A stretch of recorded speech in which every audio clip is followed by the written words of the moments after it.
소개를 드리겠습니다. 길 위에서 생사를 오가는 환자를 살리기 위해 국내 첫 달리는 중환자실을 만든 응급의학과 전문의 노영선 교수님이십니다. 아유, 안녕하세요. 반갑습니다. 안녕하세요. 소개를 좀 해주시죠. 네, 안녕하세요. 저는 서울대병원 응급의학과의 노영선입니다.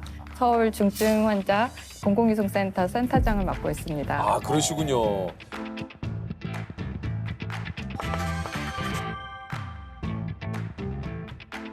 아니 응급의학과 교수님이신데 주로 응급실이 아닌 다른 곳에서 근무를 하신다고 그래요? 네, 저 병원에서 근무를 안 하면 대체 어디에서 무슨 일을 그러니까요. 하냐고 많이들 네. 물어보시는데요.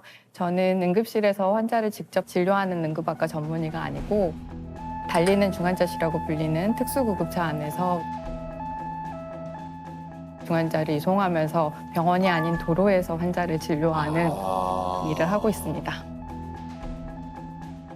아니 이게 뉴스에서 좀 본 것 같은데 달리는 중환자실에 대해서 좀 자세히 좀 설명을 좀 해주시죠.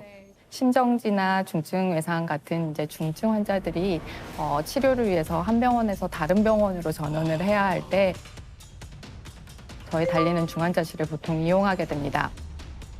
이제 이런 환자들은 사실 병원을 나가게 되면 굉장히 위험하게 되는데 이제 응급학과 전문이랑 응급구조사, 간호사가 한 팀이 되어서 이제 환자의 상태를 모니터링하면서 필요한 처치를 하고 치료를 하면서 병원과 병원 사이에 공백을 메꿔주는, 공백을 책임지는 응급의료 서비스입니다.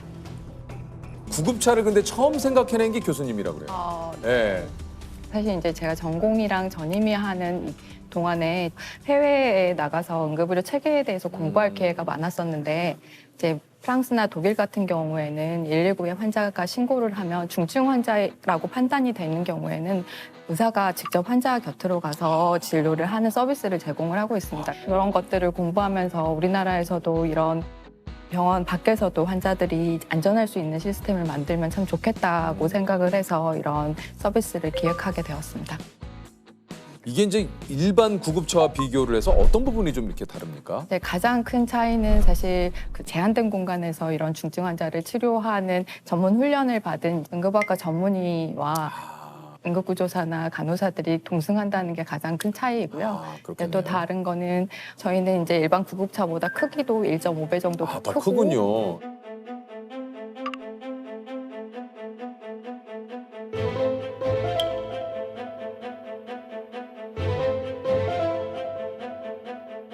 그다음에 중환자 치료 장비를 다 실어야 되기 때문에 그런 장비를 최대한 효율적으로 많이 실을 수 있게 저희가 특장을 디자인하는 과정부터 저희 의료진들이 직접 참여해서 제작을 하고 있습니다. 흉부압박을 해야 될 수 있기 때문에 흉부압박기 혈액 주입기고요.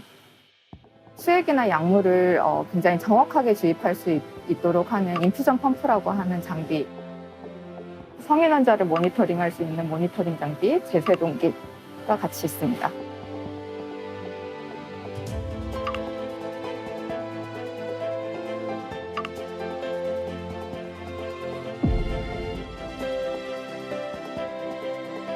또 특히 신생아들 같은 경우에는 이제 인큐베이터 환경을 그대로 옮겨가지고 이송을 하고 그렇군요. 있어요. 네. 네.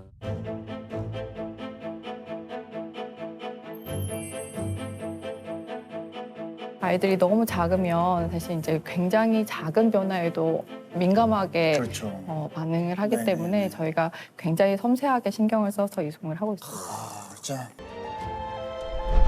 그 중환자를 이송하다 보면 진짜 그 급박한 상황도 많이 일어나지 않습니까? 네, 맞습니다.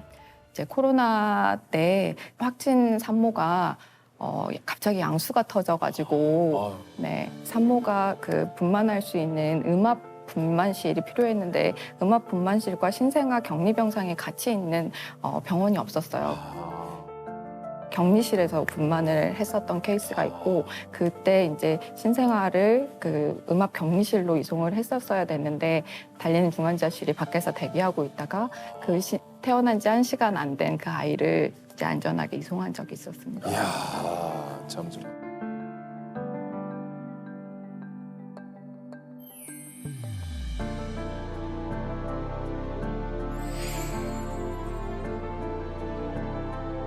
중증 외상 환자들 같은 경우는 피가 나고 있기 때문에 시간 안에 이 환자들에게 혈관 조영술이나 다른 시술을 통해서 그 피나는 걸 멈추지 않으면 환자는 죽어요.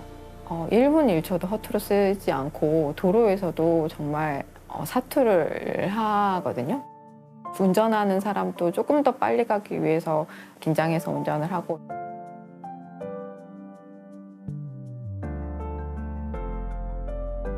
뒤에 있는 사람들도 수혈 이런 것들을 굉장히 민감하게 저희들이 조절하면서 이송을 합니다. 환자 상태가 갑자기 안 좋아지면 이게 뭐 때문에 안 좋아지는 원인을 파악을 해야 되고 그 원인 분석해서 바로 처치를 시행해야 되니까 이 모든 과정이 힘들긴 한데 내가 이 한 건 마치고 옴으로써 우리로 인해서 이 환자가 큰 병원에서 어쨌든 살 수 있다는 그 사명감이 제일 큰 것 같긴 해요. 야, 이것도 약간 살짝 소름 돋았네. 뒷자리 안전벨트 착용 의무화를 만드는 데 결정적인 역할을 하셨어요? 정말요? 앞으로 고속도로는 물론이고 일반 도로에서도 차량 뒷좌석에서 안전띠를 매지 않으면 과태료가 부과됩니다. 제가 이제 응급실에서 전공의 할 때 교통사고로 응급실에 오는 사람들에게 그 안전벨트를 맸냐고 물어보면 안전벨트를 안 맨 환자들이 너무 많은 거예요. 그래서 이제 질병청 자료 24,000건으로 분석을 해봤더니 안전벨트를 안 매면 안전벨트 맨 사람보다 사망률이 훨씬 더 높은데 그게 운전자들은 12배 정도 사망률이 증가하고 동승자는 5.5배 정도 사망률이 증가해요. 그래서 그 결과를 레포트했었고 2018년에 전자석 안전벨트화를 하는데 제 논문이 중요한 근거로 쓰였다고 나중에 들었습니다.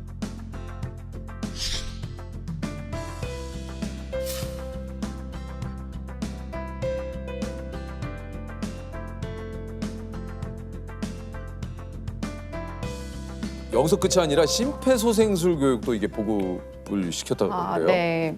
원래 박사 논문 주제이기도 했고 급성 심장 정지가 제 이제 관심 질환 중에 하나인데 이제 질병청 자료를 분석을 해봤더니 그 지역 사회의 주민들이 심폐소생술 교육을 10% 더 받으면 그 동네에서 발생한 심정지 환자가 1.4배 더 사는 거예요. 그 결과를 발표를 했었고 그게 이제 보건소에서 일반인 심폐소생술 교육을 활성화하는 데 굉장히 중요하게 쓰였다고 알고 있습니다.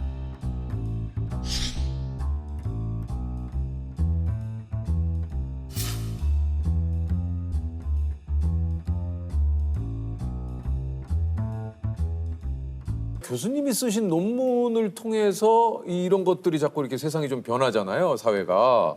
이거 좀 기분이 어떠십니까? 네, 밥값했다고 생각합니다. 네, 저는 이제 저라는 사람을 키우기 위해서 이렇게 들였던 수많은 그 사회적인 노력과 그 투자들에 대해서 다시 사회에 환원할 수 있으면 참 좋겠다 이런 생각을 하고 있는데 네, 연구가 제가 할 수 있는 일 중에 하나라고 생각합니다. 교수님 취미가 논문 쓰는 겁니까? 이게 논문이 이렇게 취미는 아니고요. 제가 네. 좋아하는 일 중에 하나입니다. 예. 논문 쓰는 게요? 네. 논문이 쓰는 게 재밌어요?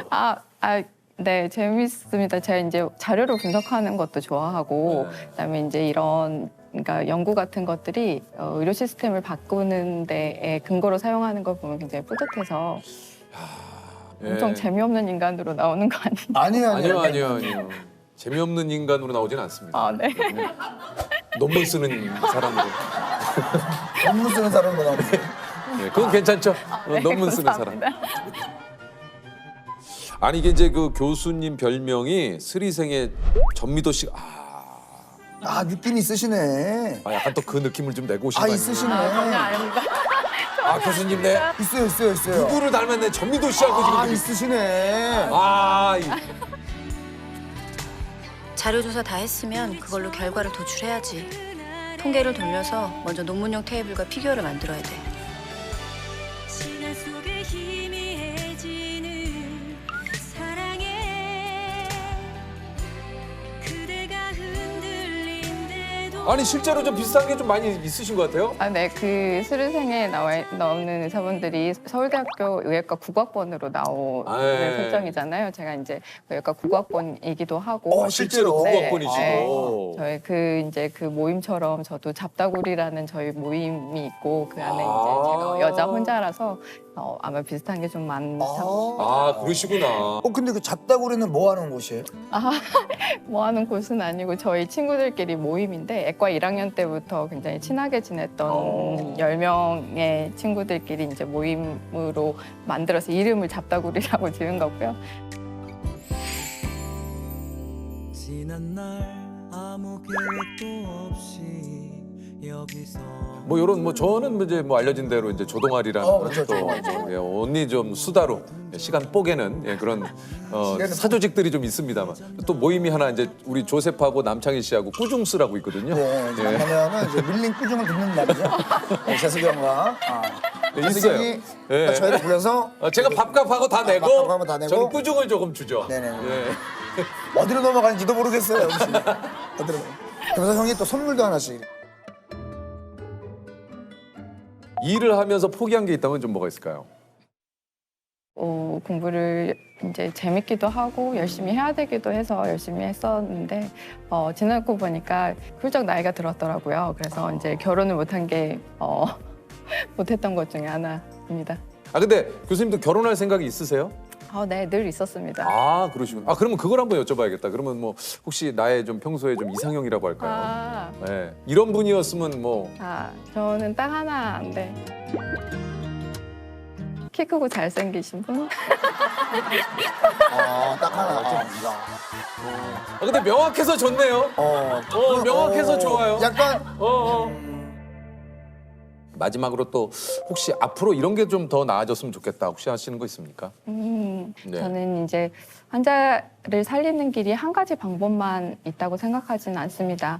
병원이 아닌 곳에서나 혹은 연구를 통해서 사람들을 건강하게 만드는 것도 굉장히 중요한 일이라고 생각을 합니다. 그래서 저와 같은 길을 가려는 후배들이 병원에서 환자를 직접 진료하지 않는 게 의사인가? 라는 질문이 들지 않도록 제가 더 열심히 노력해야겠다고 생각합니다.